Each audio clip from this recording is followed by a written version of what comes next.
Both of these things came as a big shock. Yeah. I mean, there was nothing very interesting or important about the bombing itself of Japan with these 16 B-25s, but it was the fact of doing it.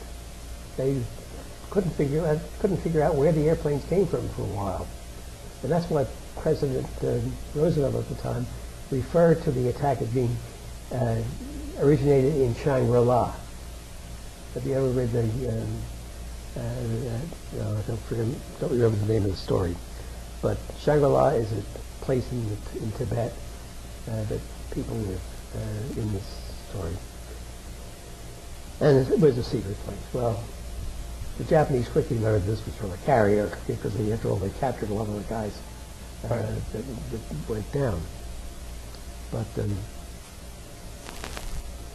But that was a surprise and a shock. And the same thing was true with when Yamamoto was killed. That was a shock to them too. They didn't outrage or anything? Well, I don't know about outrage. The war was on, after all. Right. Nothing that happens in the war outrages anybody, yeah. I think. And when Yamamoto was killed, it was a big shock because he was their best naval man. It sounds like. Yeah. And for them, the war started to go downhill. And after following that? Yeah. Well, it was really Midway that was the big turning point. But we didn't know it at the time. We didn't realize at the time how strongly that the Battle of Midway affected the Japanese. We won, so to speak. We only lost one carrier and one destroyer. Okay. Speed it up.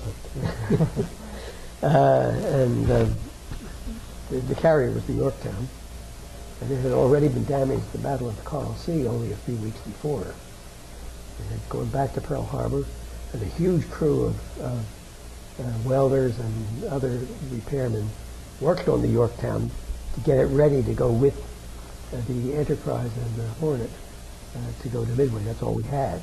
We had just those three carriers. And the Japanese had 8, 4 of which we sank. Precipitously, yes. So they took it badly, and they knew that they had a tough road to hoe. They carried through with an attack on the Aleutians at just about the same time. They landed on Kiska and Attu, which was way down at the end of the Aleutian Street. And stayed there for more than a year before I got rid of them. They evacuated Kiska. They did not evacuate Attu. In fact, they had a battle there. It was one of those battles where the Japanese made a banzai charge near the end. And they killed a lot of us as well as a lot of themselves. But Kiska they just evacuated. So the Japanese at the time of Midway did go to both places. They went to Midway and they went to the Aleutians, but the Aleutian thing was just a feint. And the big attack was against Midway. So it sounds like you're well experienced with World War II. Well, I followed along with all the wars up until Vietnam. What are your thoughts on the Iraq War and the politics that follow along with it today? Well, I hadn't given any prior thought to that before this meeting. Some of the other things I did. Would you maybe compare it to the way we handled Vietnam? Yeah, just as badly. Just as badly? When the politicians get in on it, yeah, then it goes they always bad. mess things up. Because they're wondering, I wonder what will happen if we do this. Military people don't think quite that way usually. They have a target, they have a task to perform, they perform the target. They kill the target and perform the task. But politicians are always wondering whether this is the right thing to do, or couldn't we get by negotiating with them, or something like that. You're talking to somebody who's on the hawk side now. There's a time for diplomacy, and sometimes it's gone. I think the thing to really ask anybody, and you guys ought to be interested in this one, and follow it, please. What to do about Iran, if any? They're going to get a nuclear weapon They may have it already, but whether they do or not, they're going to have it sooner or later. What are they going to do with it?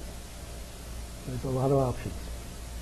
But one of the options is going to tie our hands, because now they will have the ability not to attack us, but to attack the neighboring countries, Israel mainly, and some of the others that they also don't like. Right.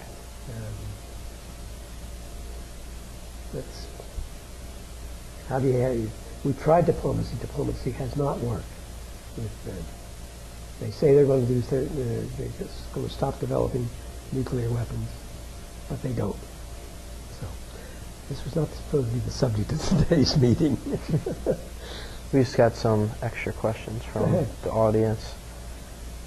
What are your thoughts about the soldiers who have returned from Iraq? In what respect? I guess the way that they're treated, the veterans, by the general American population. How do you feel I don't know that about the we've general handled? American population at all. I mean, I don't have any connection with anybody I know that was in the war and was injured or was not. What I am interested in is the fact that we have done a great deal to help people who have lost limbs function much better than they ever could before with the artificial prostheses.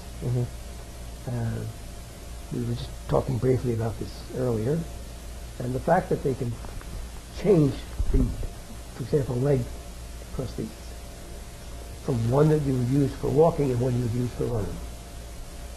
And we can do that now. Certainly couldn't do that in the Second World War. Did they have prosthetics like legs and arms back when? Yeah, but they were primitive by today's technology. Right. You know, the materials that were used, the knowledge of how the limbs work and therefore how the prosthesis should work was not very well developed. But wars tend to result in lots of inventions. It's unfortunate that has to be that way, but that's what has happened. There's been a lot of inventions. And I think by and large the returning soldiers are getting pretty good treatment. Could be better. Depends on which hospital they go to, I think. But I think the really bad thing, and it's not, I don't know whose fault one can say it is that there aren't any jobs for them. I was going to ask. Well, there aren't any jobs for a lot of people. Right. And I don't know, I have no idea what to do about that. Who knows? And nobody else does either. Clearly. Well, there are things they could do, but I suppose that politicians don't think that way. You're just hearing me fulminate now. Any other? I guess to wrap it up, is there anything else about American history you'd like to elaborate on? Maybe some stories that you didn't think of before that might pop into your head? Let me take a quick look. Anything you wrote down? I'm looking at my notes now. No, I never talked about my undersea warfare experiences. Back in the late 50s, the Navy caught wind of the fact that, of what they thought was a fact, that the Russians were trying to develop a deep diving submarine that would be very fast and would be unbeatable by our torpedoes of the day. The submarine was going to be made with a titanium hull, not steel, and it would go at maybe 30, 35 knots underwater. It got up to maximum speed. It could get down to 4,000 or 5,000 feet deep, which was more than twice as far down as anything that had been built in the world before that. And so the Navy decided, well, we could better develop a torpedo that could defeat this thing.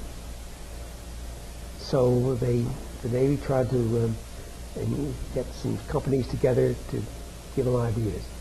Well, Westinghouse was one of those companies, and the idea we had was for a propulsion system that would go down to 5,000 feet and be able to have this torpedo go at 60 knots, which is faster than the submarine, and 5,000 feet was deeper than the submarine was supposed to go to.